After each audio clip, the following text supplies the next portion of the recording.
Hello, everybody. We are Monday Madness, and we are going to rant for about an hour or so at the recent release of Scarlet and Violet, the Pokemon game Yeah. on the Switch. Yes. So, So this is kind of I suppose, a special-ish presentation from the PokéMadness series. If you want to call it that. I did kind of just kind of stop at Sword and Shield for reasons we won't get into today. But we thought, well, even though we haven't done anything on Sword and Shield, we thought we'd take this time to give our honest impressions about this new game and how we really, felt it's it got on. it's first impressions before, like the while the internet is still feeling raw, while people haven't calmed down yet, kind of just Yes, exactly. getting our shakes in for posterity's sake, so that it can be known that we were very unhappy about it at this time. I mean, it's not like anyone on the internet to be unhappy about anything, really, James. So this is we're pulling up some trees here with this. But I suppose well, let's get into it then. So I So, suppose if you want to talk about pros and cons, I don't know. Let's just first off, this has been. I will say, if we're jumping in on the pros and jumping in and like trying to keep everything all well and good and balanced here, yes, they have done a fantastic job at giving a proper open world game. They did Arceus earlier in the year, hmm. and that very much seems like it was a tech test for this. And they got so much right. They got so much exploring. The exploring aspects of this have been fantastic. Yes,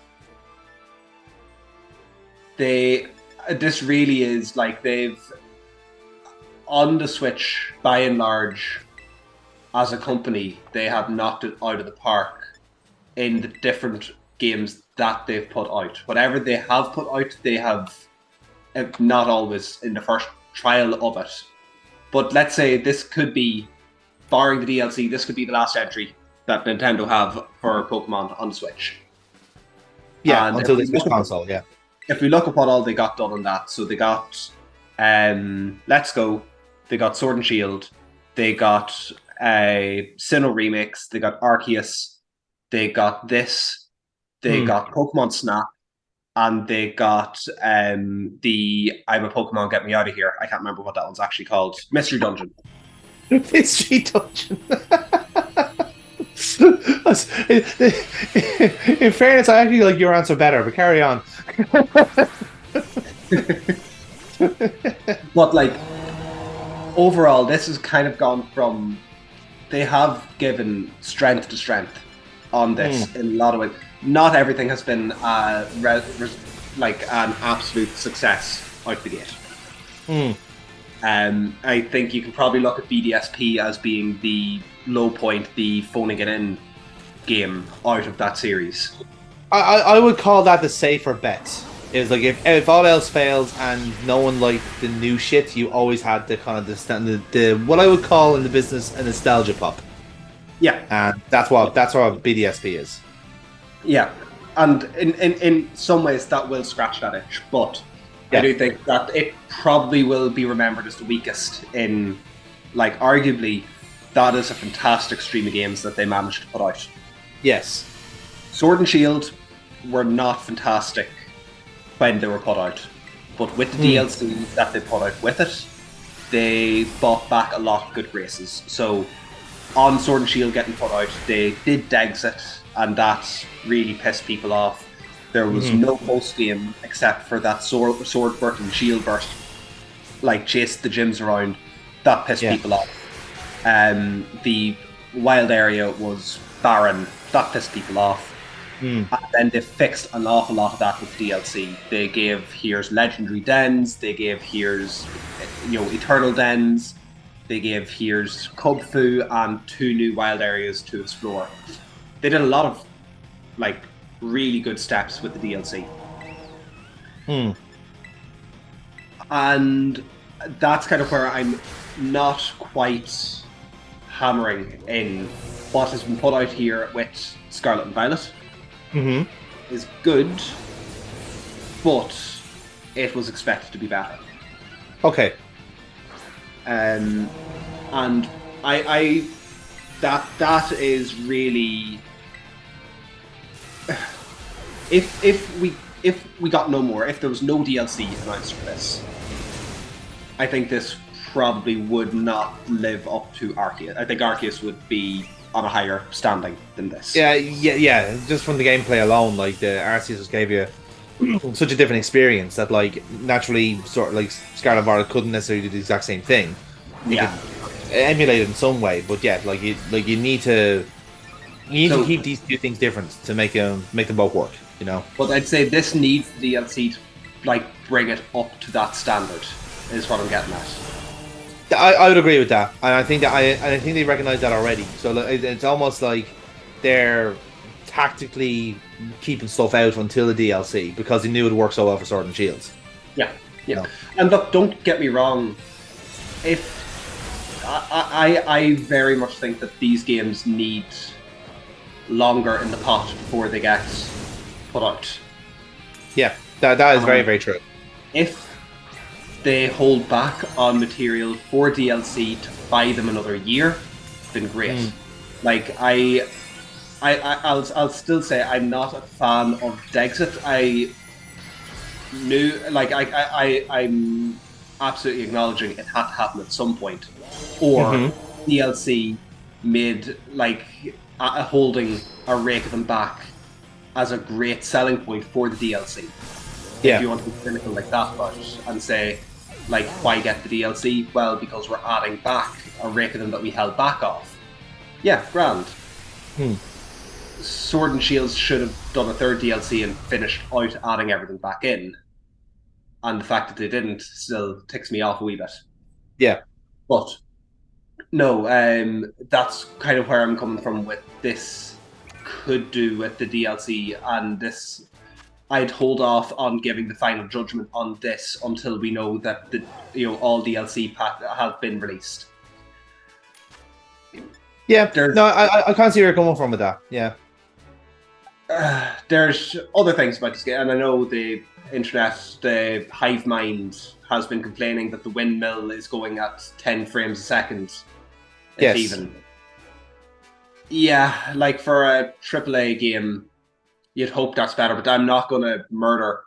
I wouldn't lower the score by the extent that I think people are lowering it by. Over the head of that. So that's kind of where I'm looking at this. That like there is absolutely criticism. It absolutely should needed another 6 months to get to a great point. But it's the same as in Sword and Shield. The N64 looking trees isn't a reason to give the game a low score, a low grade. Like, it's been, if they're not focusing on the background art necessarily, why murder them on the background art? Yeah, that's understandable. Like, I know from my point of view, I think I know I'm after having a wonderful time playing this game. It's much that point you made about how well Arceus was as a core concept, because the thing with being on the Switch is that you actually have a lot more like ability to do what you want with these Pokemon games, because again we've lived through, like, I don't know, it's just speaking for myself here, I'm sure for the same with you, James, like I've played most of these games my entire adult life.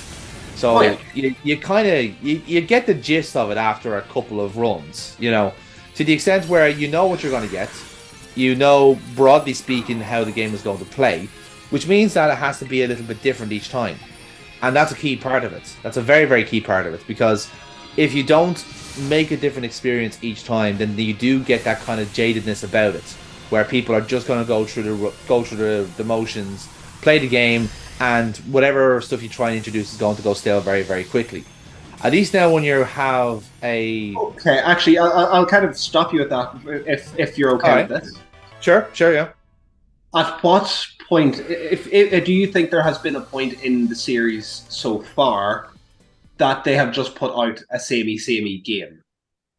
That That would, because arguably there has been innovation in each game that they've put out.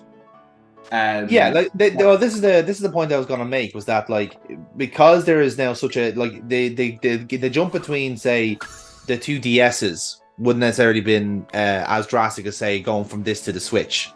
You know, no, if you know what I mean. It's not as that initial jump from, say, Gen 5 to Gen 6 is minor compared to a 3D open world to what we have now. That is a massive jump.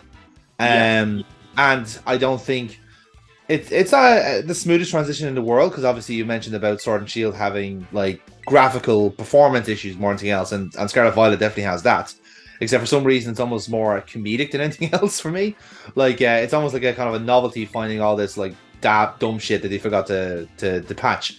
But that's also from the quick turnover that they had for this game. Like they got this thrashed out in a year or two, which is quite impressive, even for the gimmicks and mechanics they've introduced. It's impressive, but it still shouldn't be done.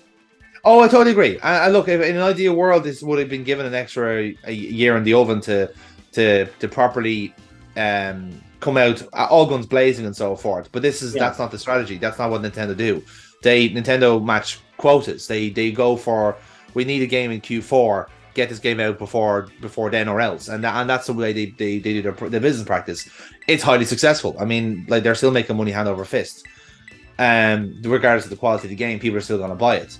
So in terms of the actual substance of the game, I think there's enough here to keep me going for another while, in the same way Sword and Shield did. The post game is still an issue, but as you said, I think the DLC is going to solve that, and it's going to be timed to an extent where you are just about done doing as many things as you need to do in this game, and then the DLC will come around. In comes your third legendary. In comes like one or two new Pokemon that's going to get you hooked enough to play again, and the cycle continues. It was very, very successful for Sword and Shield. I think Legends Arceus was just such a good experience standalone. They didn't really need to do it for that, and it wouldn't have made sense to do it considering it was full steam ahead for this new game. So there's no point. At least now this way, because this is the main game, you do need to keep giving people options. You still want to keep people playing this game and keeping it relevant. So in a way, they have an excuse to keep playing, and that's a big part of it too. I'll say something that might tick you off a bit. Sure. Which is that if I'm Nintendo, if I'm Game Freak, if I'm Pokemon Company, Game Freak have to be getting burnt out now. They have, the way I'm looking at this, they have been rolling a dice on, can they get this shit out in a workable state? Time and again, and they have managed to get something out the gate every time. But that can't last forever. Yeah, very true. Yeah, no, I would agree with you on that. I would. Arguably, I'd say, you know, the BDSP wasn't done by Game Freak. It was the first game not done by Game Freak since Colosseum. Or XD. But I would argue that for the future installments, and I kind of, where I know you're going to get iffy about this, Ilka or someone like that should take on the Black and White remakes. I would definitely give the Black and White remakes to another team, but at the same time, I was actually going to say this to my girlfriend. Like, I can't imagine playing these games again outside of this format. I can't imagine going back to 2D now, because I would want this type of experience more and more. Now, that being said, I don't want exactly this experience. Like, this should be a game where you have a certain feel to it, and that's unique to the game. In the same way the Legends Arceus, while it is still 3D and it's open world and so forth, it is thematically different. There is something slightly different that makes the game unique. And like, any kind of like reboots or future games have to feel now adequately different. And that's the key point of this now, is trying to essentially keep reinventing the wheel. And that's a very hard thing to do for Pokemon games nowadays, because it means more gimmicks, it means different Pokemon, it means changing the way it's played every year. And in this one, I think they've done enough, But like I said, as you said, that burnout is going to happen because they're going to have to keep doing this every single generation. That's what's going to be expected of it. And not only that, but all the criticisms that people have had about the game are still perfectly valid. There are performance issues, there are graphical issues. The glitches, as funny as they are, shouldn't be happening. But that's, again, because it was a bit of a rush job towards the end, like Sword and Shield was. Those things are... Some of it is Game Freak's problem, some of it is the Pokemon Company's fault, and some of it is Nintendo's. It's between the three of them. They need to work on a compromise. Should they have? Was it necessary to have this game out in 2022? Probably not. You probably could have left this for another 6 months. But that's not the point. That's not the argument here. Like, one way or another, like the kind of the meat and the bones of this argument or this discussion we're having, is that the actual experience they have come out with has been great, has been really, really fun, really, really good, and one way or another, I'm still enjoying the game for what it is. Yep. Regardless of the point, So, as far as coming out with a completely negative, a completely scathing review, I think we failed massively on that in saying that we both enjoyed this game. Yeah, like I said, I don't think graphics are the biggest thing. A lot of people make a big song and dance about that sort of stuff, and again, I'm kind of the person. I'm a substance over style person. I don't really, I don't buy into games that look graphically like aesthetically pleasing and stuff and so forth. And the reason I don't is because a lot of people then get lost in that sort of stuff, and then you're just playing a fucking like a really like drossy fucking game that has very little characterization or story or anything like that. The actual the nuts and bolts of the game are not good. But because it looks pretty, then people like it. It is a kind of a false equivalence there. So I would rather, if you're having limited resources and limited time, would I rather the game play well and be enjoyable and keep me intrigued that way, or would I like it to look pretty? I'm going to go for the former 9 times out of 10, I do get you, but this is still a point that we've seen basically what this series should have been. They had been shown it 6 years ago in Breath of the Wild. Breath of the Wild is everything that this game is basically everything Sword and Shield should have been. And they couldn't deliver that for Sword and Shield. No, they couldn't.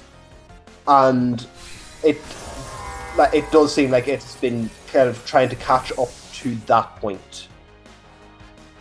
So, like Breath of the Wild, without giving the game away, because I know we're eventually going to get there in the Monday Madness channel. Yes, is a mixing of a great story taken at your own pace, along with great graphics, like considering the size of the world that you're dealing with. Yeah. Very immersive. And I guess this is going to lead me right into what I would argue as being one of the core problems that this game had, which was not the false advertising of it, but the game is advertised as being open world, take any challenge in your own time. How I would read that is going to be that the game can be done in any order, and that is how a number of people would have read that message. Yes. That was not the case with this game, that there is a set order to it, in so far as you could go out and grind yourself up to level 60 and beat the psychic gym first, and then which is what I did. Then you have a really easy go of it the rest of the time. That's not where the fun is. Instead, if they had first gym is under level, is low 10s. Second gym, no matter what one you hit, is going to be high teens. Third one is going to be low 20s. Fourth one is going to be etc. etc. I do completely get that there would be questions of balancing and oh, there would have been questions of, do you just run to the northernmost area and get this challenge done quickly, and it's easier that way? You probably would have had questions like that if you were to do that. But like, just as a comparison, and again, since I'm in a mode of comparing this to Breath of the Wild. Breath of the Wild, the story of it is you have to kill the big boss in the center of the map. You can, from the get-go, if you think you're good enough, run directly to the middle of the map and get your arse handed to you. But you could show up with a bin lid and a stick and fight your way through. A nice mental image, but carry on. But you could do that. Yeah. Or you could take out the 4 different boss battles in the different corners of the maps. Yeah. Which is obviously what you're meant to do, because you need to actively get better to improve. Yeah, no, I understand that. Now, each of those being challengeable in their own right at any level, but each of them, when you beat it, everything else levels up a little bit more around you. Yeah, and that's my kind of main criticism of the game. Actually, is the point that you're going to make here now. But you go on ahead there, and I'm going to jump on after you. Yeah. So, like, it basically, for it to be that this series would work very well, since everything has levels like written on the side of it from 0 to 100. There's absolutely cause to say, okay, you know what, the gym leader's ace is always going to match your ace that you bring into the fight, or something like that, and have it scale up. Yeah. Not saying that's the classiest or that's the most elegant way of doing it, but it would make it a shit ton more balanced than what we had gotten through. Yeah. Well, can we actually, at this point then, will we talk about our individual playthroughs and kind of discuss how we actually found that? Because this was my kind of main observation of the game as well, was that, like, as kind of quaint, and that's the word I'd use, is quaint, that was the idea, that was the premise they gave us. Like, obviously that doesn't work out in practice, because they're still designing the game with a set order in mind. And that's kind of the point we're getting across here. That even though you're saying that you have the kind of the freedom to do whatever you want, you do in a sense. Like, you could, like, I'm going to use my playthrough as an example here. I started off basically, I had the idea of going, do you know what? I'm just going to follow my nose and go clockwise around the island. Yeah. Now, if you do that, so just again for our future selves to know. You start off at the bottom of the map, and you make your way up towards the center of the map, towards the Barcelona city. From the Barcelona city, you are told, go have fun, go and find your treasure. You can go west or you can go east. West has the bug gym leader in Cortando, and east has the grass gym leader in Artizona. Yes. So for me, what I did was I went out the western gate and I jumped off a cliff. That's the real treasure, folks. The real treasure was at the bottom of the cliff. No, yes. I basically decided to go and follow my nose. And I eventually found my way to the bug gym leader in Cortando, which was the western town, was the bug town. And that was my first gym. At that point, I looked at the map and saw, right, I guess I'm going clockwise, and I could see there was a gym at the bottom left. Yeah. And, a lot of the ways to get there seemed to be blocked off. Your ride Pokemon wasn't able to go in the water. But what I found was that after doing that, I had seen that, okay, probably the first... once you do the Titans, you can start unlocking your ride Pokemon. Yes.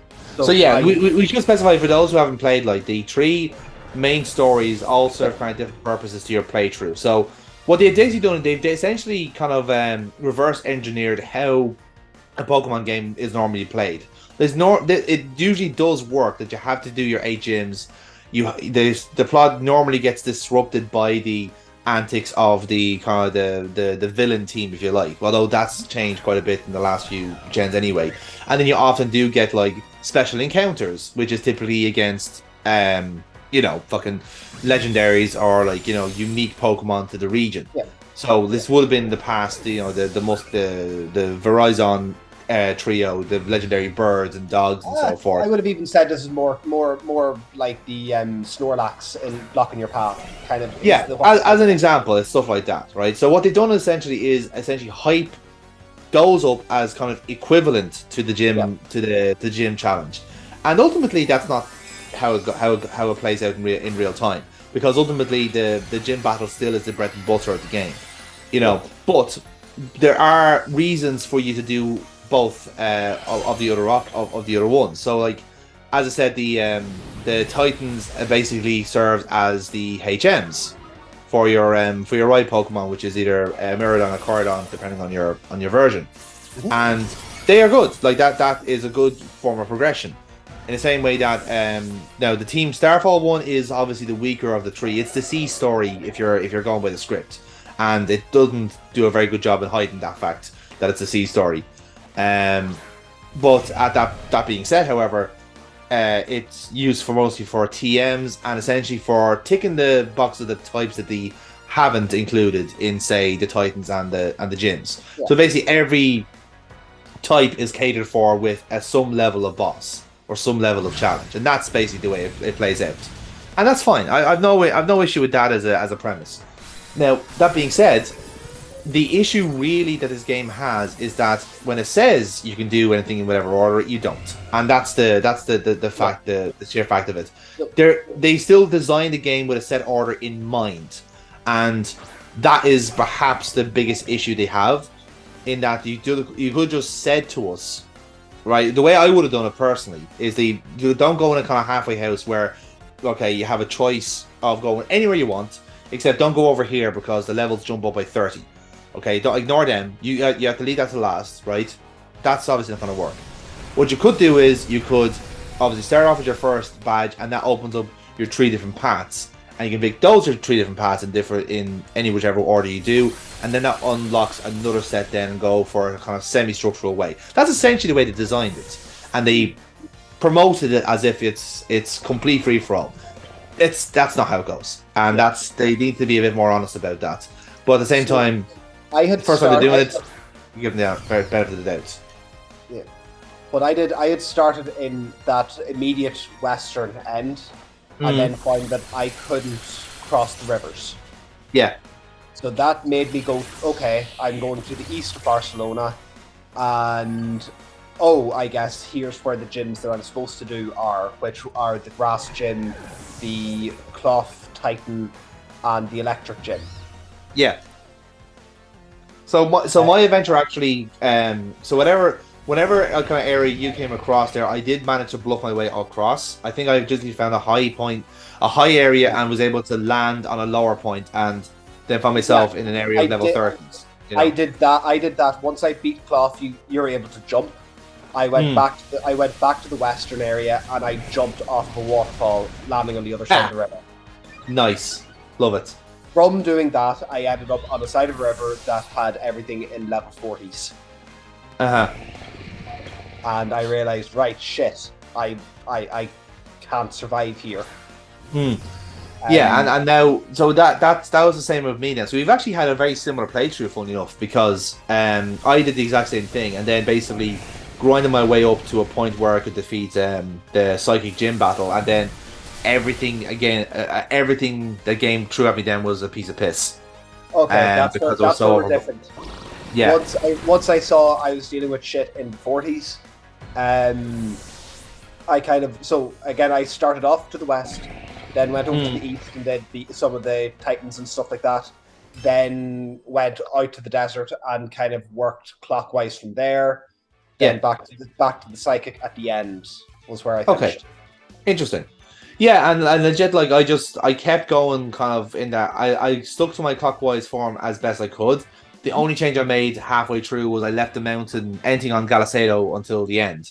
Because I felt like that was kind of where most of the end games were playing out. It didn't really pan out that way, to be honest. Yeah, But it really didn't. Like yeah. once I had done the desert town, yeah, I was left with, right, do I go and do the icy mountain, or do I go and do the psychic gym? And at that point, I'm in my mid-30s, and both directions look to be in the 40s at that point.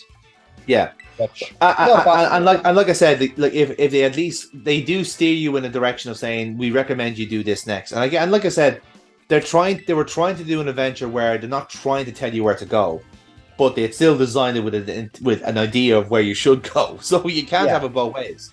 And much of your point about having like a level system, like an incremental system, like that's been done in fan-made games, so it's not a difficult concept. It's not hard to program at all. It's just a matter of having the will to do it and anything else. And again, obviously they did. Again, this is where it comes down to another 6 months. Yeah. Another 6 months. But even then, even if they did do that, though, I feel like they wouldn't have opted for it because this was more of a stylistic choice than anything else. This was how they made the game feel different. You know what I mean? Like, this is the selling point. This is the distinctive, the point of the distinction between Scarlet and Violet and, say, Arceus, where you had the side missions and tasks and stuff like that. Yeah. This is their way of feeling different, and that's fine. There's absolutely no problem at all. But like I said, it's implemented better by fan-made games, and that shouldn't be the case. You should be kind of leading the way here, So you have your 3 plot lines. You have the beat the 8 gyms. That's the same as it always is. I will say, I don't think too many of the gym leaders were very memorable. The only one I think that will stick with me is the normal type gym leader. Oh, Larry! Do you know what? I will say one thing about this game. I will give credit to this game. They did give us some very amusing characters. Like, even though they're one-offs and you don't really see them until for anything beyond the plot line or the gym battles, I actually did quite enjoy a few of them. I think like Kofu was a bit of crack in fairness because you had to chase him across a fucking desert. It's just like, slow down, you crazy old man. If there was a chase to him, except he showed up in one cutscene and then you just run over to that. If you had chased him through the desert or something like that. Yes. They could have done a plot line of, let's say, and again, I'm not trying to throw different plots, but have Team Star have kidnapped his wallet or have stolen his wallet. Yeah. And you have to chase Team Star across the desert. Well, but that's the kind of the cul-de-sac they drove themselves down by having the stories separate from annexed from each other. But again, that's the choice. They wanted to do something different, and we should enjoy the fact that it's different.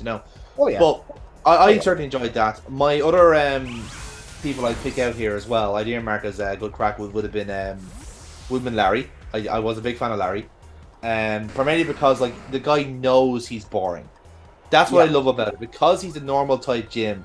They couldn't do something where like they know that everyone's living their gimmick now as gym leaders. Like the fire type guy, like lives on a volcano and all that sort of jazz. Whereas this guy goes, oh well, I better go and do my job because I like being normal. I have to think that Larry was like a pointed joke at most of our fans are in their 30s now. To be fair, like he does seem like a straight up parody of the Salary Man, and I respect that. I really do. But yeah, Larry definitely was good crack. I did like Ayano. I did find her very, very funny. In the same way where like she should be the annoying character, but she's also so fucking she kind of gives away immediately that she is a shill, and she doesn't actually believe half the shit she does, like most professional YouTubers. There was one thing that I will, and again, I don't mean to go back to the rant that we had earlier on, but I do think Game Freak are getting a bit. I think Game Freak are enjoying when they get to flex their creativity, and that hide and seek, that Where's Wally, was a bit of creativity that they were able to say, hey, someone managed to have a really good day because they got to program this. Well, and you know what? Like that's the stuff we should be encouraging, because it does make the game again interesting. You know, like again, it kind of branched off from the Alola trials that they had in that game, and this is just now done on a grander scale. Well, yeah, it's a small mini game, and it's not of great consequence, but it's different gameplay. It's something new. We should be appreciating that when we do have it. You know. Yeah. But that is what Iona's gym for me was saying. Hey, we had a proof of concept. You know, someone. We gave someone the incredibly shit job, and to make it up to them, we got to let them make a mini game for a gym. And this guy absolutely loved doing what he did. And I appreciate his work, because it was a good idea. It was funny, and it was very on brand. Because, like I said, she's supposed to be a piss take of that kind of the big YouTuber, streamer, Twitch, or whatever it is, and they do fucking shite content like that, but they know it works. They know it gets clicks, and it's just like, even the way she speaks, like you can really clearly tell she doesn't give a shit about the content. She just knows it works. Like it's all a gimmick. Like it's legit. Her whole thing is gimmick. You know. I did like Grusha because he was a miserable fuck.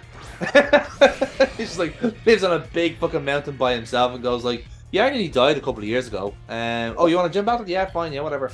It's just like, it's such a strange one-off character, but yeah.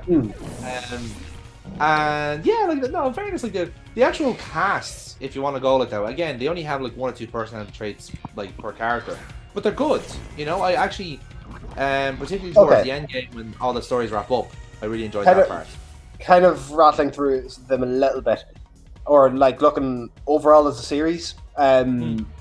Sword and Shield, I think, had very, very forgettable gym leaders. Yes, they did. Yeah. Overall, very, very forgettable. We didn't have any in Alola. There was type specialists in Alola, so every type had a leader for it. Yeah. I guess like your they no, they're not the Tapus. What was their title? The Kahunas. The Kahunas, yeah. The Kahunas. Your man, it's your boy Guzma was the bug leader. Yes. I think they had very colourful characters. The characters in that one were memorable. And in X and Y, I honestly couldn't tell you. I think they were the most forgettable set of gym leaders that we've had. I think that was probably the bottom rung of writing in terms of that, because they just were such a very poor effort as well. You know, and that's the annoying part, is that they had no effort in it there. Like, again, for all the criticisms you'll have of, say, if anyone's kind of wondering why we're not kind of like mullering this game on its kind of graphic content, just remember to back to X and Y, where like essentially the whole selling point was that it's in this kind of like new style of game, and then suddenly you're looking back and going, there's actually no replayability to this. There's actually nothing likable about this game. It's all completely superficial, you know, the kind of way. So if anyone kind of looked at us and think of being generous, maybe you've thought the same thing about X and Y, and thought and realized, oh, there's actually no plot to this. There's no story. It's all redundant after like once you get to the end game, you know. I'll counter you on this. Okay. X and Y is this game without any DLC. X and Y is Sword and Shield without any DLC, because we hold Sinnoh games by Platinum standard, not by Diamond and Pearl. We hold Gen 3, we hold Hoenn by Emerald standards. True. That is a fair point you raise. X and Y are not, and I can understand. So some part of me wonders, why do people keep harping on about getting back to Kalos, because it wasn't a very good game, but it was an unfinished. Like, it was here's version 1, we're going to have version 2 out in 3 years, was kind of the standard that had been set up. And hell, absolutely, Black and White were not well received when they first came out, and Black and White 2 massively fixed a lot of the complaints about that. Which is weird because now Black and White are the pinnacle of writing, apparently. It's not the pinnacle of writing, but it's one of those ones where if you like that generation comes at the height of being jaded with the current formula. But it's also the crystallization of like what you can do if you do write good characters, if you do put some effort into making these guys look differently and feel differently. A lot of it is just simple as that. It really is just putting a bit of effort, giving them a bit of character, and just letting then the player insert a little bit more themselves. Like the crop we have now are actually, I'd say, the best set we've had since Black and White, and that's a kind of a crazy thing to say in a vacuum. But I honestly do think that's the case, because you look. I don't know. I think Hisui had. Now you can say a lot of Hisui was. Oh well, yeah. Sorry, no. I'm not counting Arceus as Star. Like Arceus, I think is a separate entity. I'm talking about the main canon games. I think this is by far the best of the last few gens. Like Arceus itself is very narrative driven anyway, so I'm expecting better characters and writing there. You know, the kind of way. Yeah. Like I'm expecting them to be better. At least this way. For a main canon game where you could say the priorities should be different, like either on the gameplay or the new Pokemon and all the other little shit, the gimmicks going on, it's nice to have characters who have a quirk or two that keeps you going, that keeps you interested. The one thing I would say is that it kind of again, this is for people who haven't played the game itself and maybe intend to, but the actual end game, the finale of the game, is where most of this kind of character dynamics come from. So it kind of plays for me almost like there's people who were involved or in charge of the actual bulk of the game, and then there was a couple of people who were just specifically there just to make the end game better. And if that's the case, then mission accomplished, because it was a good end game. I really fucking thought it was perfect. It was what you wanted. And again, the key thing there is that it's interesting. It was different. And very jarring in tone. Yeah, that actually, even just as a complete tangent here, the music in the end game was fantastic. And this is what I'm saying. This is the difference of being getting another person in, because a lot of the music was done this generation by Toby Fox, who's well known for his work on Undertale. That makes sense. I was going to say it nearly sounded Metroid-esque. Yeah, but that's exactly what it was meant to sound like. It was specifically designed not to sound like Pokemon music. Yeah, and that's what I liked about it. It actively was. This is different. This is unusual. This is creepy. This is not what you're used to. Yeah, absolutely. I am not safe right now. No. What the hell is going to be around the next corner? It is one of the few times that it effectively got that attitude across. It did 100%. I remember even saying this to when it went into what is called Area Zero for the first time, and I remember even saying this to my girlfriend at the time. I actually just stopped moving when there is a point in the music where there's essentially a chorus, and you never get choruses. You never get fucking vocals in Pokemon music. You don't even get voice acting. This shit doesn't happen. So when you hear the vocals, I actually just stopped moving. I was like, what the fuck is going on? why is there now loud noises like this? Because it threw me off so much. And again, when they do stuff like this, we need to applaud it and encourage it, because they'll do it more. They'll try different things. They'll have different people in the room for it. Because that was great, and we want more. I want more of this. I want every Pokemon game to have a unique selling point, to have something distinctive about it, and that was its. For me, that was one selling point of it, was how well the game ended for me. Okay, we'll put the plot aside now, because I think we're both agreed plot went well with the game. Well, it was a solid 8 out of 10. And that there's room in the DLC for it to grow, and they can only expand on it. So I'm very looking forward to how the DLC expands on what it did, because I think there's enough room to breathe here with that. Absolutely. Yeah. new Pokemon designs in this game. Ooh, okay. So I'm going to go ahead and have, in I here. think it's just over 100 new additions. Yes. Okay. Um, I'm going to go on a little bit of a limb here, and I'd say this is probably my favorite set of starters in quite a long time. And that's saying a lot because I was a big fan of the Galarian starters. A lot of it is because they actually did like stick to their guns and actually make them dual types this generation, rather than just keeping them mono for last gen. I think they chickened out of it because like the Pokemon are very clearly designed to be dual type last gen, just didn't do it. like You know, outside they of the grass type being grass rock, what were the other types do you think were missed out on? I suspected they were going to do a I think the reason they didn't do it is because they couldn't get a triad to link up, in the sense where the kind of the dual types always match up with its opponents. So like at this gen you have Grass Dark, which like complements Fire Ghost and complements Water Fighting. They all kind of give a weakness to each other. Grass Rock would have made sense for last gen, as would have Water Ghost for Inteleon. And then I think Cinderace is the one that didn't quite stick.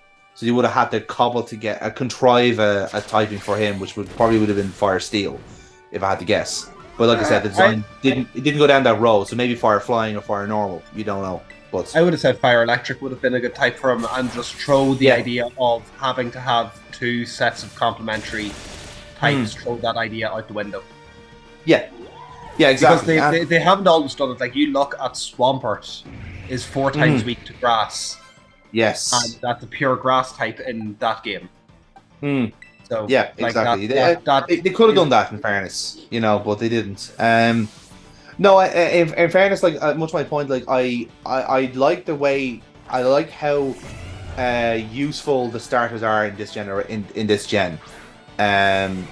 Because I find it very hard not to use. Like I went with I think we both went for the fire starter this gen, which, as you're probably seeing in the video. So we both thought, like, first of all, great design, absolutely fabulous thought process in the design as well. And that's for all the starters. Like legit, like they all turn out to be really, really good. I know a lot of people were a bit disappointed. I do disagree. I do disagree with you on that. I think the there was very clear winners and losers when it came to the starters this time round. I think like I probably are agreed that Fuecoco does get the best deal, because it just looks good. It looks really, really good. I still think the other two are grand. Like, I think they're still a good idea there. I don't know. I look at it like when it came to kind of equivalent to, let's say, Sinnoh, where Empoleon, great, Infernape, great. Who the hell is going to go for Torterra? But that's always going to be the case. Like, you're always, like, someone out of those three is always going to be third place when you're comparing them. And that's very much Quaxley in this case. Like that. Yeah, sure, absolutely. I'm not discounting that at all. But what I'm saying is that, like, as a set of three, combine the three together, I think it's a very strong set. Primarily because, again, they're doing it. This is now the way they're doing these designs. Now they're doing them area specific. They're making them inspired by the area, and I think that adds so much to it. Because again, it gives them a selling point. It makes them unique, and it, again, also gives you a reason to keep using them as well. Especially because, particularly Fuecoco and Meowscarada, I think, are really fucking over the top powered. Like, Fuecoco has way too much HP is like the highest HP for a ghost type, I think. I'm not sure about that, but it's close. I'd say it's up there, because it's a bit of a tank, like, and has a decent attack to go with it. So yeah, I like, at least you made them viable. That's something. On my playthrough, I did get Sprigatito on Wonder Trades as well. Yeah, and both of them, Fuecoco and Sprigatito, made their way onto my final team at the end of it. So no, I will say no. I do just think that there is, in the same way, no one's going to use Primarina in Sun and Moon playthroughs willingly. Yes. I don't see why anyone will use this water starter willingly. So I don't that's think fair enough. Yeah. I don't think they're created equal. No. Okay, that's fair enough. But Overall, like I think with the otherwise the new Pokemon, for me it's a relatively mixed bag. In that there's a few Pokemon that really stand out to be absolutely fantastic, like really good ideas, really good designs, and then there's some that are instantly forgettable and they're dex fillers. But I think that's fair enough. Like that's a fair trade considering like we're at now 1,000 Pokemon. You're gonna forget about a few. Like you can forgive yourself about ignoring some of those ones that are clearly designed to be the Route 1 Pokemons and so forth like that. You know. I will say I felt sorry for getting rid of Lechonk. Yeah, Lechonk is close to my heart. I'm not gonna lie. This is a concept. It's a great idea. I'm trying to think the ones that actually stand out. Like now, we'll probably keep the Paradox ones like outside this conversation for now, because I'd like to properly get stuck into that a little bit. But for sure, I'd say the ones that really stand out for me, I do like the Pseudo this generation. It's as you've seen in the video there, very fucking powerful. Yeah, it's a good one. I made a point, and I tend to try to make a point of keeping the first playthrough being all new things. Yeah, try them out. Yeah, and the two big winners for me in this game, and again I'm discounting the starters in this, but Tinkaton and Baxcalibur were two fantastic choices. Yes, I haven't tried Tinkaton, but it just looks like a even more dangerous Mawile, which I'm very scared by. So it's defensive is the big thing for it. Is at least the way I ran it was it hit like a brick wall, but it could absolutely tank whatever was thrown at it. Yeah. And Baxcalibur was, as you can see in the video that we were playing, Baxcalibur sweeps. Yeah, it does. It really fucking does. I don't know. Have you got playing with it much? I know you did a fire only team as your first round. I did. I haven't actually had a chance to properly bring it to its paces yet. So I will have to report back on my findings at a later time. But just even from its moveset alone, just even like it's quite fast for its typing, which is typically a good sign of again a lot of effort being put in to make this viable competitively, and we haven't even touched the Terastalling stuff as well, because that just opens up so many fucking avenues and permutations. I think you're just a little bit better about how that battle went. I'm more shocked, because like it actually goes to show you the gimmick does kind of work, to the extent where if you can protect your weaknesses enough competitively, you can make potentially anything viable. Now, obviously, Queen will rise to the top regardless in that sense. But as a proof of concept, it's worked. At least it means that nobody has got the preferential treatment when it comes to the gimmick. Everyone is getting it equally, and I think that's one thing I appreciate, because it means you can pick your favorites. You know, if you want to run with a fucking Tyranitar, then make a Terra type that makes it work and do it. Likewise, your Hydreigons, cover its weaknesses and make it viable. So that's one thing. I think outside of them, I really am a big fan of the Sarah Legend Armor Rouge. I really like them. I like the look of them. I haven't got practicing with them yet. Yeah, same. So I haven't seen what they're like in the throes of combat yet. And Scovillain, I was a big fan of, I have to say. Really worked out well for my playthrough, because again, first ever Grass Fire, really works a treat. Like, genuinely does work a fucking treat. That was the pepper looking one, was it? That's the pepper, yeah. Really big fan of it. Really big fan of it. Good typing, good move sets to go with it. If the stats are a little bit limited, But that's fair enough. That balances out. Fair. Okay.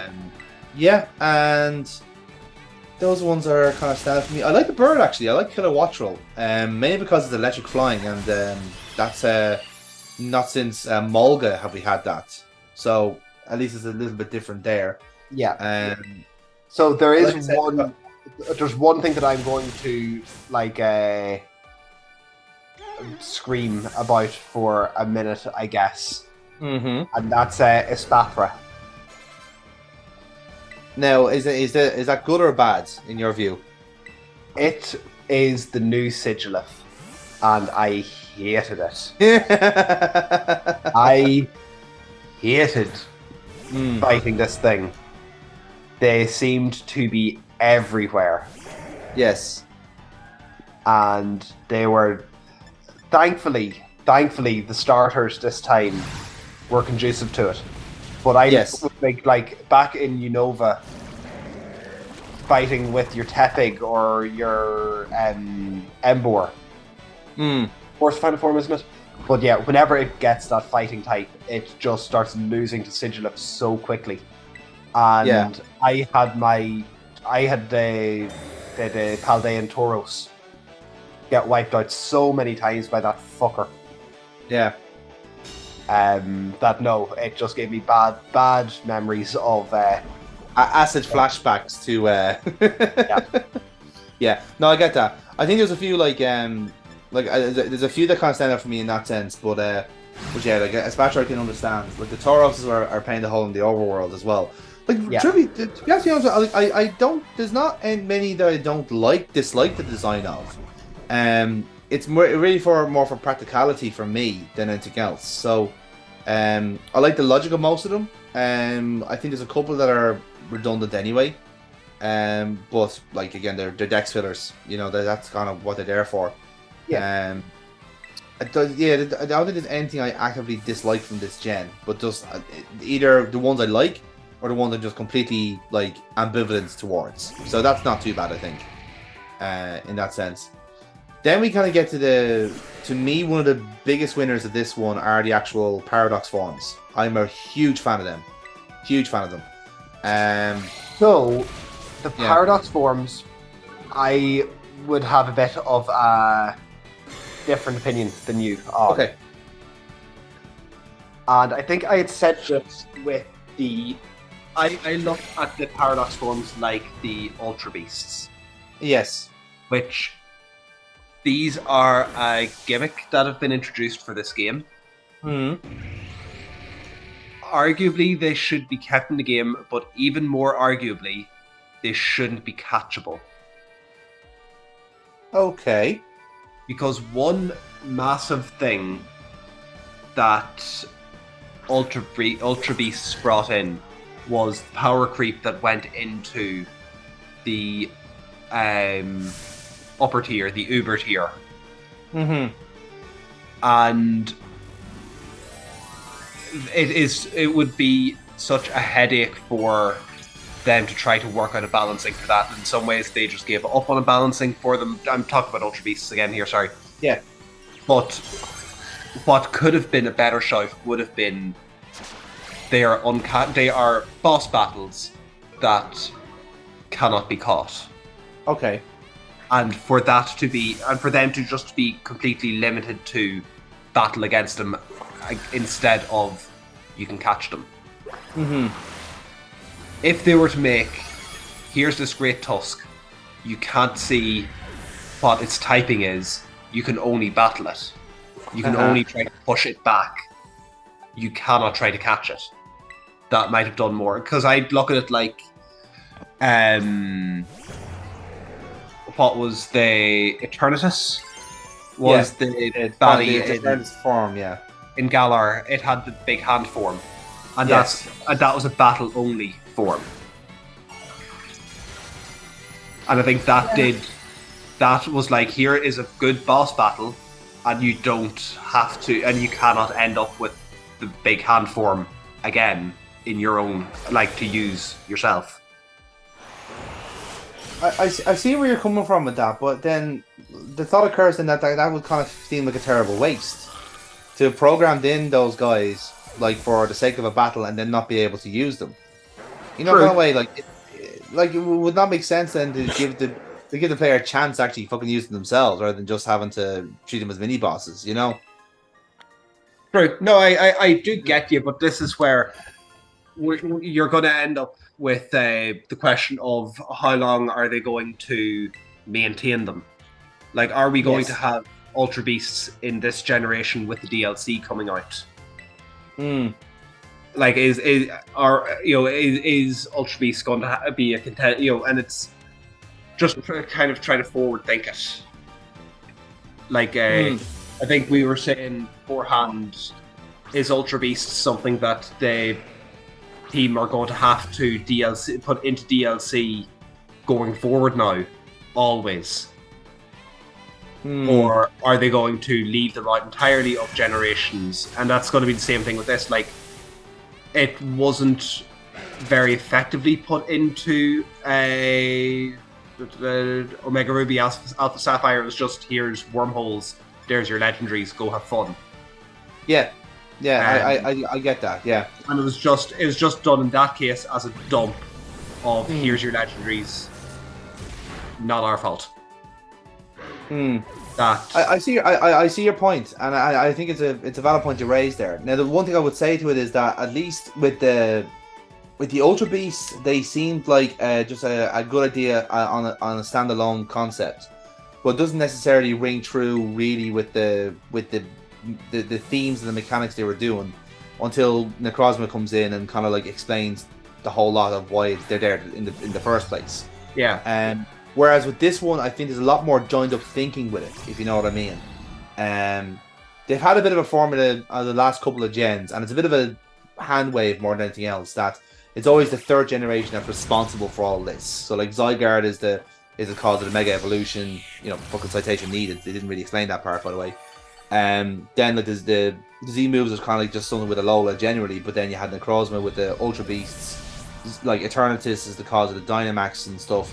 And the third legendary you'll have that's revealed is going to be the cause for the Terastalling. Like it's a bit of a conceit now at this stage to be doing stuff like that. We're expecting that now. But what I would say is that the reason for the paradox forms is not because of the Terastalling as such. It's the theme of the game. It's past and future. Yeah. You have Scarlet where you have everything, like you have Professor Sada who has the kind of caveman aesthetic, and you have Professor Turo who's the fucking Giga Chad, as he's been called. But that's fine. I'm at least I know there's a logic to why you put these in this game, which also means that I'm willing to accept that if you don't keep it for Generation 10, let's say, or if they're indeed doing remakes of whatever else is next up on the schedule, then I'm okay with that. That's a selling point for Scarlet Violet because that's the theme they're going with, And I think like sometimes you forget as well. Like these things are just going to be used probably once or twice competitively as a bit of a novelty and give people an option. Like in the battle we've done here, like who fucking knew that the biggest sweeper of the game was going to be fucking Delibird? Kind of way. That's a novelty to me because again, even for like these things are useless in this time, but 1,000 years in the future, this is the biggest predator. And that's. Like there is an actual logic to that in nature as well. Certain things are dangerous in certain times, and things change over time. So it's a cool concept. They probably could have leaned on it a little bit more, but like I said, we've still got 2 packs of DLC on the way in, so they will make use of this more. Do we know much about the DLC that's going to be incoming? I know from the leaks, yes. So I'd say if we're going to discuss it, I'd say maybe skip the next 5-10 minutes, lads. If you don't want to know. As to my knowledge, okay, spoilers incoming. To my knowledge, one DLC pack is about the third legendary. That is the Terastalling thing. The name was not necessarily leaked yet, but the design is supposed to be a sort of a kind of like a massive kind of like egg shape, but it's from a translation as well, so it could be either egg shaped or it's meant to be a turtle essentially, and it's just literally like a massive crystal entity in whatever animal shape they have. So that's supposed to be the third legendary. There are legend fusions, kind of like if you want to call on them. of the legendary trios in Generation 2 and Generation 5. So that would Okay. be, yeah. So like I think the legendary dogs is supposed to be the Scarlet legendary, which would be obviously Suicune. They're calling it Paradox Suicune anyway. And then I Okay. think one for Violet is the Paradox Verizon, which obviously incorporates the elements of the other two, Terrakion and the other one I can't remember offhand. Valiant. Thank you. Yes. So yeah, it incorporates those two into its design. So that's kind of the way they're going with the at least the 2 DLC pack. I think one is dedicated to that, and then the second one is kind of doing what they did with the Galarian birds, where they had the Articuno, Zapdos, Moltres variants. Yeah. So it's the same kind of formula. Again, sticking very similar to what they did with the first with Sword and Shield, because they know that formula works. So essentially, it's a case of don't fix what ain't broken. Okay. Like Yeah. I will say I'm looking forward to seeing what they manage to pull out with DLC this time around. Yeah. I'm not going to go out of my way to look for leaks. If and when I come across them, happy out. I'm not going to like run away from them. Yeah, well, in fairness, I don't think there's anything left now in the game that can kind of allude to it, because all the data mining and shit has been done, and essentially it's just down to like what's being kind of left in patches and updates that will come. Yeah. So yeah, I think we're kind of at that stage now. We're just waiting to see now, really, than anything else. Yeah. But yeah, I suppose one thing we haven't actually mentioned is actually the gimmick, Terastalling. Because this is like the fourth battle gimmick we've had now in a while. We've had the Megas, the Z moves, the Dynamaxing. This is now something completely different. How are you finding it, the Terastalling? So, let me see. If I was to go into it like this, I have. Today was the first time that I used Terastallizing in a battle where I thought, maybe this will be useful. Yeah. Another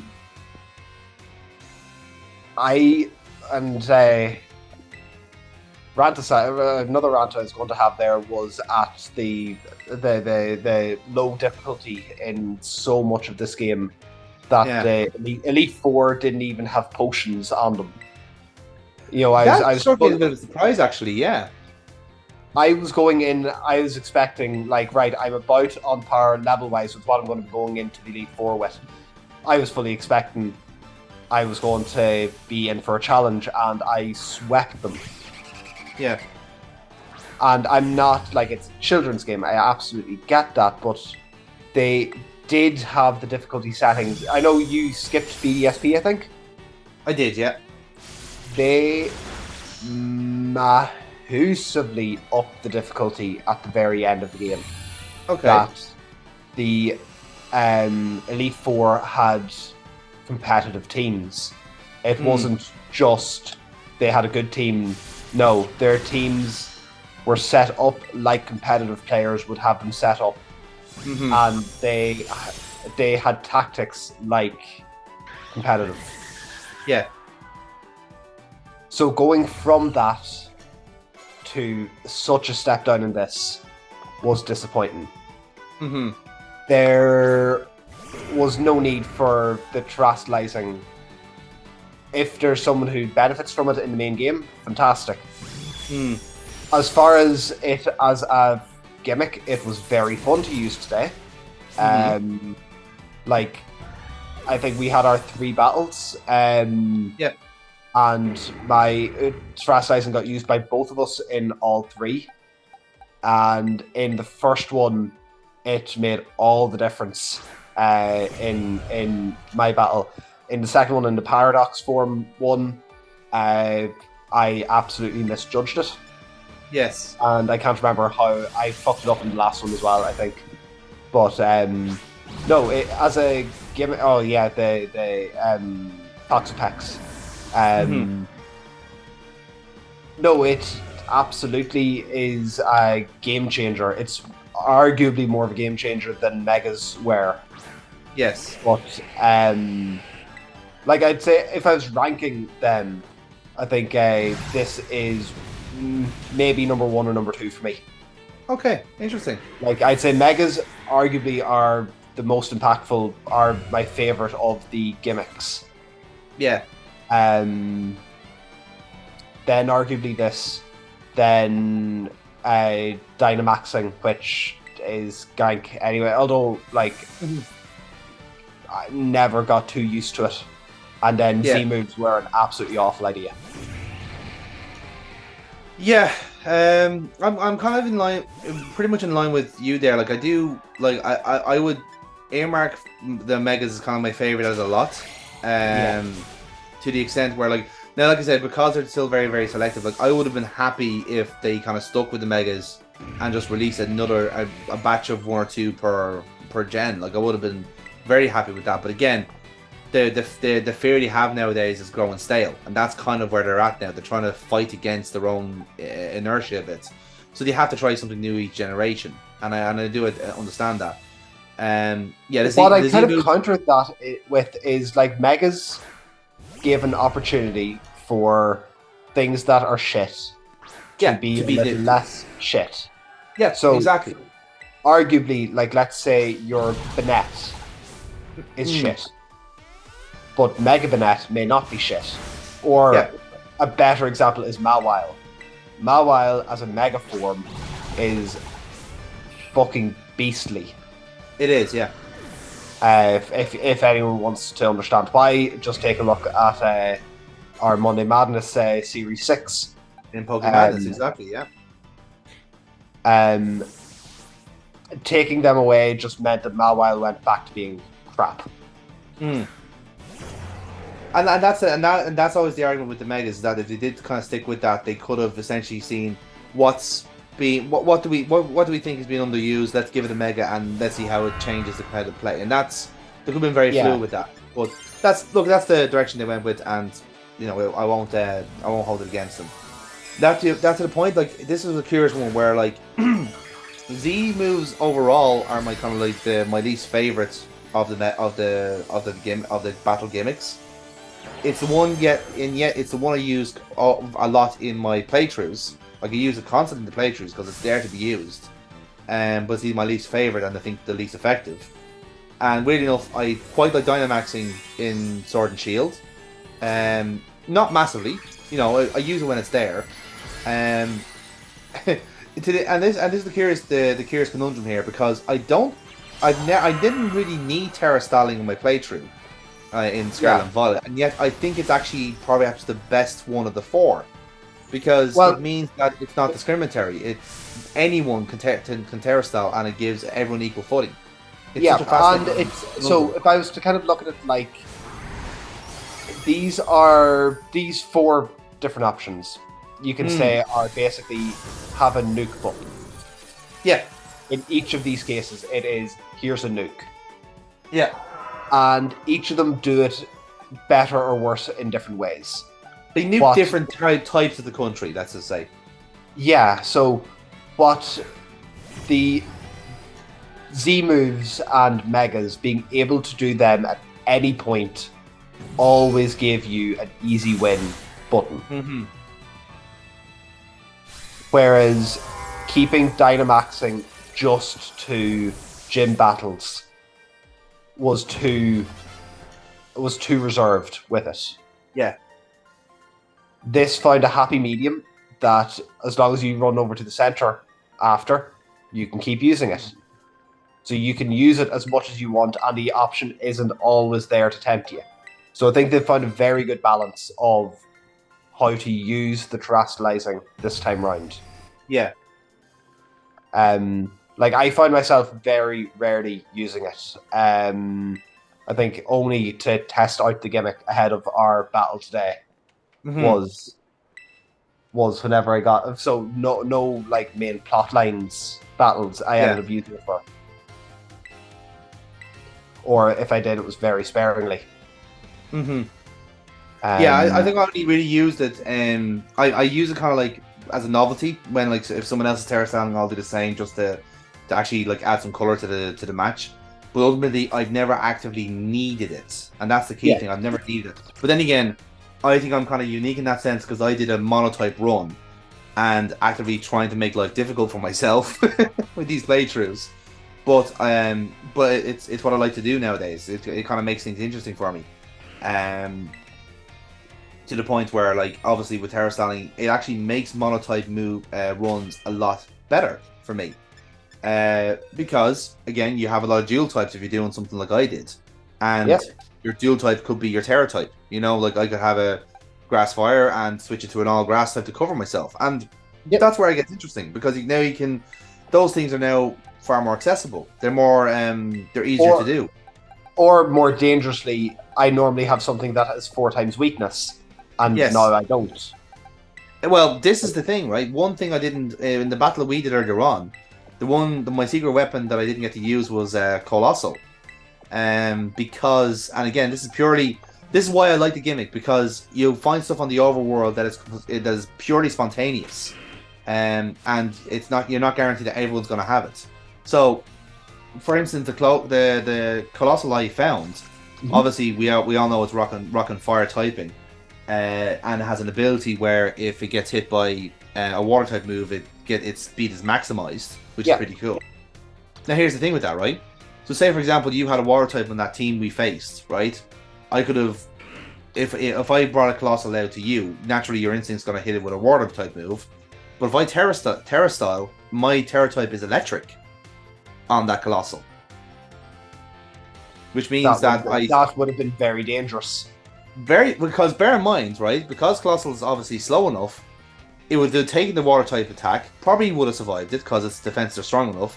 Gets the ability boost out of it, gets the steam engine boost. Then with Terra Blast on it, I hit you back with an electric type attack. Like that to me is a superb is how effective that gimmick is, because that is just one isolated incident of me being able to do that. Now you compare it to competitive play, where you can do that with anything. Anything that has a quad weakness, you now can Terastyle to the type your opponent will be weak against, and you can start counter punching and counter attacking. I think that's a fantastic idea. Kind of similar to that, do you know what the Baxcalibur's ability is? I can't remember it off the top of my head. I know it's something unique to it, isn't it? If it's hit with a fire attack, it increases. Attack. Terminal Exchange. Yes, I remember. So knowing that you were going to be leading with a fire team was part of that. Now you didn't end up using a fire type move against me, but again, that was my thinking, was that since I could move to something other than an ice type, I could lose my ice type. In going into this battle against you. Yes. But yeah. I have to say, like, overall, like, I think it's the best gimmick out of the 4, because I think it's gonna make people very, very creative competitively. I'd be so intrigued to see how, like, say, because like this is probably the one time I actually might pay attention to the competitive scene, because I know for a fact this is going to throw everything out of the fucking out with the backwater, you know. Like, don't get me wrong, there's still Pokemon that are very fucking broken in this gen, and they will rise to the top. I'm looking at you, Delibird. But like at least that way, like, they're interesting for a reason, and as is often the case, there will be something that happens organically that'll be a counter to this, and then it's going to be just a game of counters all the way down. But at least that way you don't hit a bottom too quickly. There's always going to be an option now for people, and I quite like that. I really like that. So, okay, I guess we'll kind of rattle off one or two other, like, last bits and pieces here on our thoughts. As far as characters went, what did you make of the rival this time around? I really liked her. Like, she's a very one-dimensional character, but like, I think that's what kind of makes her so charming to me. Because, like, all she wants to do is Pokemon battle. And I'm like going, I want to do that too. And I was just like, yeah, we got common ground here. You're literally a one-trick pony, but hey, it's a hell of a fucking trick. You know what I mean? Like she's absolutely no competition whatsoever. But again, that also kind of adds to the charm. Almost is that like God loves a trier type of idea. No, I really like Nimona. I really do like her as a character because it's just she doesn't seem as half as phoned in as Hop was, or How. Yeah. For that matter. How is just an annoying prick. Whereas like, with Lamona, I think you don't come across her as much, so she doesn't get too overbearing. You know. So weirdly enough, okay, looking back on who we've had lately. So going back in the past, we've had the remake of Barry, who is Barry entirely from BDSP. Yeah. We had Hop in Sword and Shield. We had How in Sun and Moon. Mm-hmm. We had Serena and Callum in X and Y. Yeah. I didn't like a lot about X and Y, but like they were bland but serviceable as rivals in that game. And then it was the rest of them that were really fucking annoying. Yeah, like Blue and Silver are fantastic as rivals. There wasn't one in Emerald, I don't think. Yeah, May and Brandon don't really count. Like Wally is a rival, and he's not competition, but he's not meant to be. Like he's so far behind you. Like he's meant to be kind of almost like a supportive character than anything else. Yeah. So like I nearly count Gen 3 as having no proper rivals. Yeah, that's fair. Yeah. Barry in Sinnoh was fine. Again, like nothing wrong with them. Chern and Bianca in Black and White. Yeah, they were relatively harmless. Like again, they only had one character trait, but they lean 100. They commit 100% to their character traits. You know. Yeah. And Hugh as the Black 2 character. Yeah. Who I can't remember anything about. He was a poor attempt at Silver, is the way I looked at it. Really? I thought all he cared about was his sister's purloin. Well, maybe I'm thinking of the wrong character then. Yeah, I think I am actually. Yeah, no, never mind. All Hugh cared about was his sister's purloin was taken by Team Plasma. Oh yes, that's right. Yeah, I remember him now. Yeah, but I don't remember any character trait except that. Yeah, but that's it. That's one-dimensional writing for you. No. So no, I do think this Nimona did very well as a rival. Like, look forward to seeing what they do going forward. Yeah. And I hope that they Sword and Shield also had the Clara and Avery as the Isle of Armor rivals, which I don't think come out well at all. No, they were terrible. They were completely pointless characters. Yeah. So hopefully they can build on Nimona, or they can build on another one or two characters. Like give Penny a bit more of explanation.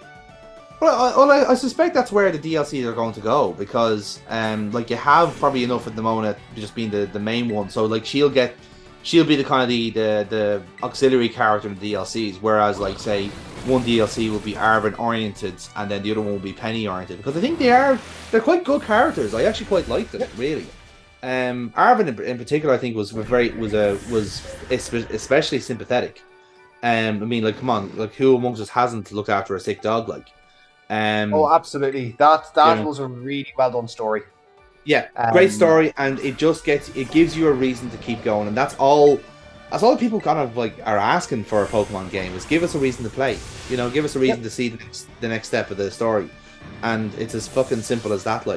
It's not rocket science. It's very simple. I got so worried at different points in this that they were setting up a bit of premise, and then we've just decided to rehash the same story again.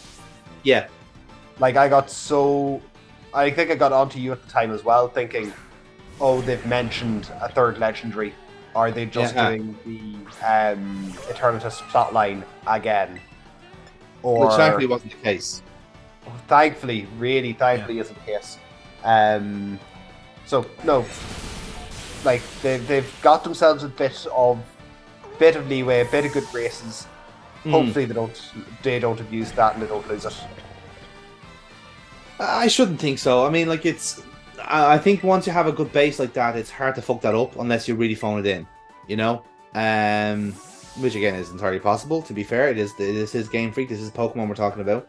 But even then, like I go back to that last section in Area Zero where the three characters are finally talking to each other. They almost like it's almost like they meet for the first time, and they're all getting to know each other. And all the text, all it's doing, like it's only serving one purpose, which is just to fill the air as you're going around the hills and vales. And as daft as that sounds, that is a great way of keeping you interested because you're not on your you're not on your right Pokemon here. You're walking around, wandering, going the wrong way all the time, and like following your nose. Whereas you're getting all this plot spackle underneath the border, and thinking this is actually quite good. You know, again, it feels different to what they were doing already. Again, maybe it's an acid test for future games to come. Like I'd be intrigued to see can they do that if they are remaking Gen 5. Can they put that level of characterization back into Charon and Bianca? I don't know. Maybe they need to put more characters in instead. Maybe. And that's just me speculating now. But it's proof that they can actually do it if they want to. You know, kind of way.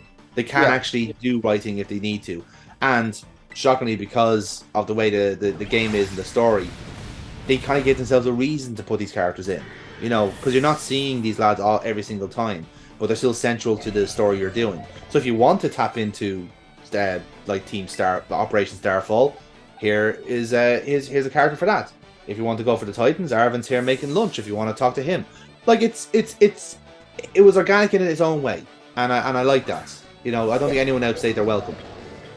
Okay, I think I'd probably look to finish up with 2 questions here. Yes, if we can. Go for it. So first one, a bit of a sillier note, but okay. How many classes did you bother doing? At the time, I literally did the base minimum, and once I was finished the whole kind of like actual plot of the game, I filled them all out and got them all done. Like there were like decent enough items you got. Like I got a fucking glaring mouth for one of them, so you know, it's not a disaster in a sense. But no, they weren't meant for me. I was happy to just be let loose once I was allowed, essentially. Yeah, I was pretty much the same. I got into it pretty much before doing the league. I finished out my classes. I finished out the classes. Yeah. But I had gone the whole game. So I thought, look, did a good job of giving the info dump if you need it. Here you go. And like that's happy out. There's not a natural way of doing an info dump, but it did its job. Mm-hmm. The only things that could have been better would have been like a mini game as part of them to keep you going. But I don't think there's any other like good way of doing it. You had to kind of commit to the gimmick if you're going to be doing a massive like boarding school fucking Hogwarts-esque setup. You're going to have to put in school lessons. You know, it's kind of part of the thing you're doing. You know. Yeah. So, yeah, like it comes with the territory, I think. But like it's at least somewhere it's out of the way. You don't have to do them. It's not pulling you back to Mesagosa every fucking 5 minutes to do a class. That would have been fucking torture.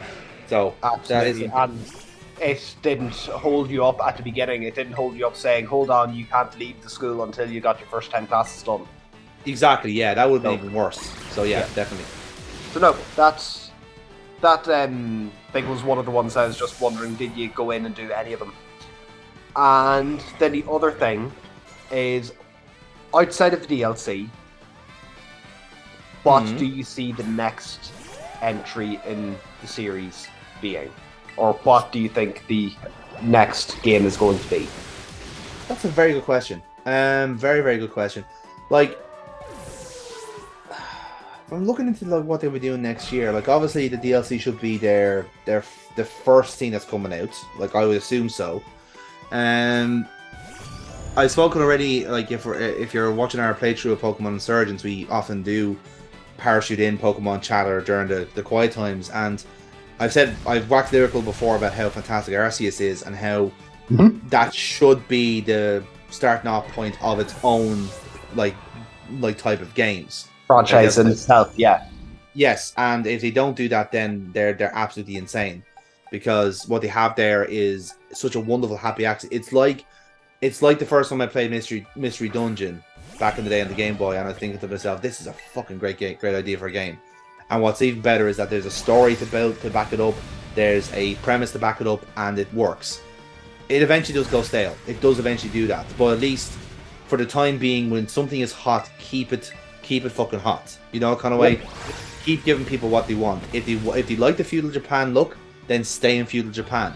Do something like Johto and Kanto. Do something like Hoenn. You have enough mythos built up there between your various different sources of media to make something out of that. You know, you already have a time gimmick set up from even Scarlet and Violet with the past and future tense, but you also have the Dialga and Palkia. Okay. Now you can start. So you can do it now a little bit more. That with Celebi, for instance, that'd be the way I'd go next, hypothetically. That's what I was going to say. If I was to put like a few options to you, and you were to pick among them, being Let's Go Johto, being Pokemon Legends Celebi, Yes, being Pokemon Legends Koraidon and Miraidon, you have the engine. Let's give a game in either past or future. I think that would be too indulgent for me, and I think like it's coming too early or too recent to the game that's up coming out. I would definitely. Then what would the other ones? Gen 5 remix or Gen 5 remaster? I would not. If we're talking Gen 5, absolutely do not do a BDSP on it, because I don't think that setup works anymore. I think that's proven. Like it's too. It's not outdated. It's not doing anything different. You know what I mean? Like the BDSP was for people who don't like change. For me, and especially now where when you're seeing all the other games giving you very different gameplay experiences. If you're gonna do a remake, do a fucking property. Like, give yourself a wider, bigger, more interesting Unova. I wouldn't do it like Scarlet Violet outright, if you know what I mean, where like you're doing the exact same game with the same engine. Mm-hmm. Again, do it differently. Do what Omega Ruby did to X and Y. You know, kind of way where X and Y, like the two games they look the same, but they feel a little bit different, and that's the kind of the balance you want to achieve for me. So yeah, if you're gonna go that route with a black and white remake, I would go with an actual complete different game, and it's just you're hitting the same story notes, but now you can add stuff to it. I shouldn't. Or would you look for a black and white 3? Possibly. I mean, they haven't. I don't think they've done like continuation like that before, but you never know. I mean, yeah, you could. You could. Like they had never done a black and white 2. That's very true. I mean, yeah, you could do something like that, where literally it is just like a 10 years later premise, where you could have these gimmicks come in. You know, you could have stuff like this happen in the background. Maybe the mascot of your choice, Zekrom or Reshiram, comes back and shit happens and whatever else is going on. You know, there is quite a lot to do with that gen. You know, I think out of all the ones, I think that's actually the gen that has a lot more to replayability, you know? And that's because, again, shockingly enough, they gave themselves enough leeway to do that. Yeah. If you were asking me, if you're holding a gun to my head and saying, like, what I'd rather have next year as a Pokemon, I don't want a year overload like we had this year.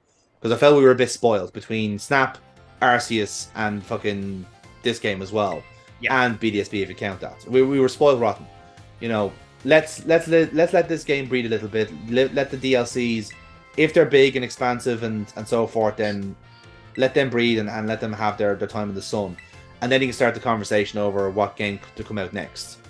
And again, if I had a choice, if it was my decision being made there, the 3 I'd go for would be, or the 2 I'd go for rather, would be Legends Celebi and the Gen 5 reboot. That's the 2 I'd go for. I wouldn't go for anything else right now. And that would kind of take me into, say, 2025, where you might start the ball rolling for Gen 10. Okay. Yeah, that's the way I do it. But I'm not Nintendo, and Nintendo like money a lot more than I do. So Yeah.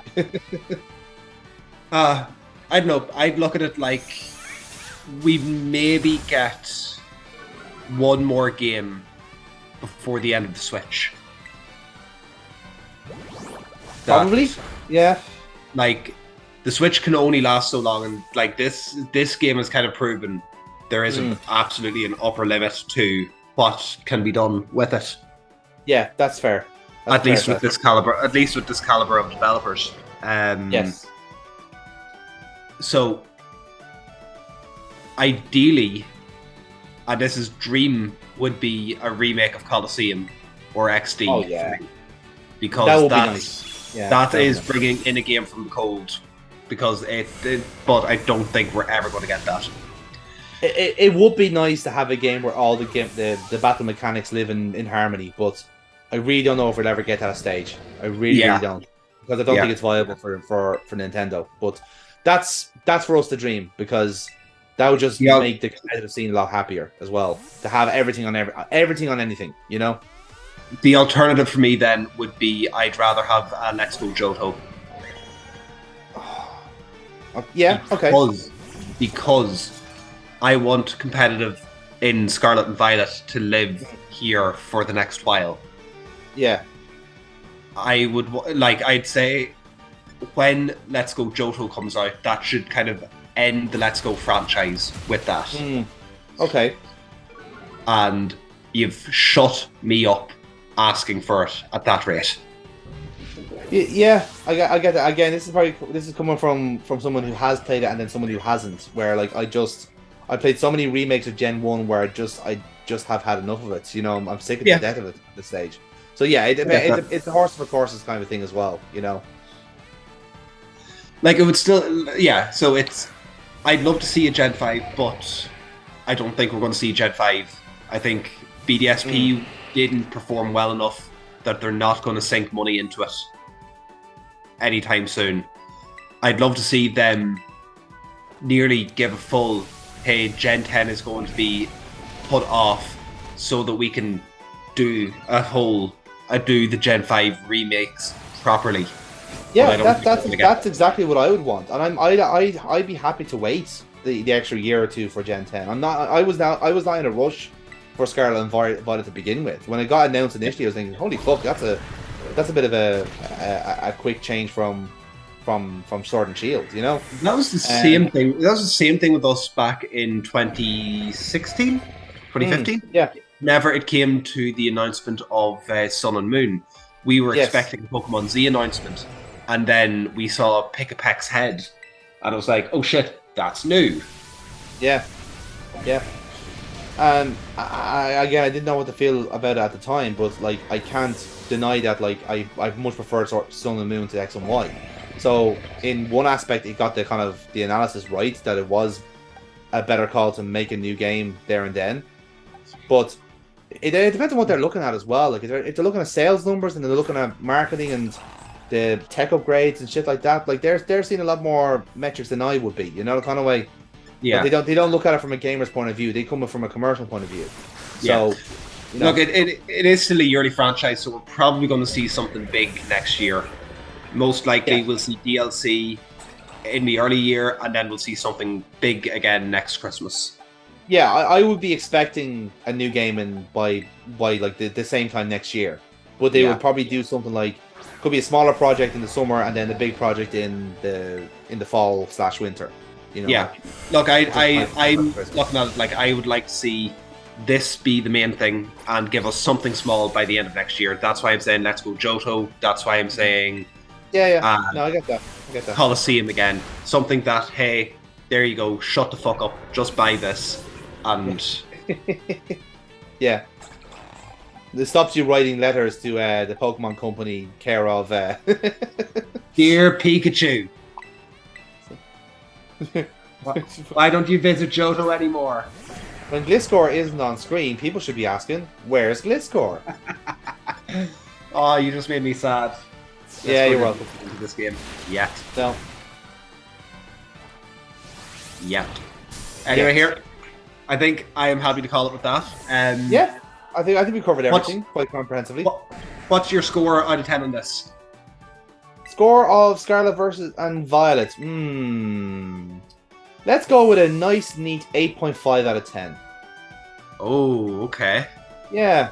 Look, legit, like my critiques are small, and my annoyances are few and far between. In a sense where there hasn't been anything in this game that's outright annoyed me. It's just like on things where like that could have been done better, and that's about it for me. I haven't been actively annoyed at this game whatsoever. I've been able to play this in the background, quite chill, quite relaxed. Nothing's been a major challenge, which is probably one thing I could say. It's actually a little bit too easy, especially if you're like me and you're essentially sequence breaked. So yeah, hopefully DLC kind of like gives me like a more of a battle tower-esque challenge. That'd be nice, just to kind of ease that craving a little bit. And Well, that's yeah, no, kind of, I wouldn't give it as high a grade as that because of those same complaints. So Fair. I'd give it a 7.1. 7.1, too much water. Gotcha. Ha. But no, I do think there are criticisms, there are things that have been left on the cutting room floor that we're expecting to get brought in, and until they're brought in, like that's the score I give it. Yeah. I do see your point there. Like there is stuff that's very clearly been left for until next month type of shit. And that being said, even the version that has come out is a little bit undercooked. That's totally understandable. Yeah. But yeah, I don't know if any of that's going to actively change. If you know what I mean. Like I think it could still be like this unless they find actual proper fixes to it, which I'm sure they will. But it'll take I get time. that. At the same time, though, we weren't expecting Breath of the Wild DLC. Breath of the Wild DLC came out, and it wasn't fixing game-breaking bugs. It was, hey, we thought of more fun shit to give you. Yeah, and like I'm happy to get more fun shit. Yeah. Whereas this is, we're waiting for the DLC to give us the proper finished product, which is the difference between them. Yeah, that's fair. So, anyway, Yeah, fair point. On that note, I think, folks, I'll leave you there. Thanks very much for listening to us ramble and complain for the last 2 hours. It was mostly you complaining, to be fair. Look, I had positive things to say there as well. I tried to give some positives. You did, to your credit. We should say at this point, if you have enjoyed our Pokemon chats, like we do plenty of Pokemon content at the channel, and we're hoping to do more next year. Yeah. So like at the moment we are currently playing through a fan-made game called Pokemon Insurgents, and despite things up, we're doing an egg lock of it. So if you're interested in seeing something that's completely different to what you are normally seeing from the conventional Pokemon games, then by all means tune in for that. We would greatly encourage you to tune in for that indeed. And if you are, depending on how this is being framed up, this is technically part of the PokéMadness series. Like we haven't done the competitive battling in quite a while, but we are hoping to fix that in the new year with some interesting premises and concepts and so forth. That unfortunately, And more friends. Yeah, we need friends. That's kind of the main issue we had. That not just completely ran out of time this year for all the other shit I've been doing. But yeah, we're hoping to get stuck into that next year on Scarlet and Violet. So we will ask you to watch this space, and we'll let you know how that gets on. But yeah, thank you all very much for listening to these chats, and by all means subscribe to Monday Madness, because we don't normally do the actual YouTube shit on the end of our videos. I normally just kind of leave it at the Sopranos ending every video. So it's nice to actually ask for subscriptions for a change. Maybe that's why we haven't been getting them, because you haven't been asking for them. Well, I have been, but most of them have been sex pests who don't actually understand what we're saying. They normally mute us at the start of every video, but that's still thank you for your custom nonetheless. But no, thanks everyone for tuning in if you have, and by all means in the comments let us know of your thoughts on the game. Love to hear from you and see, do you agree or disagree with our assessments. And yeah, James, thank you very much for jumping on. Always a pleasure. Right. And we'll see you next time on PokéMadness. So watch this space. Talk to you later. We might even catch them all. You never know.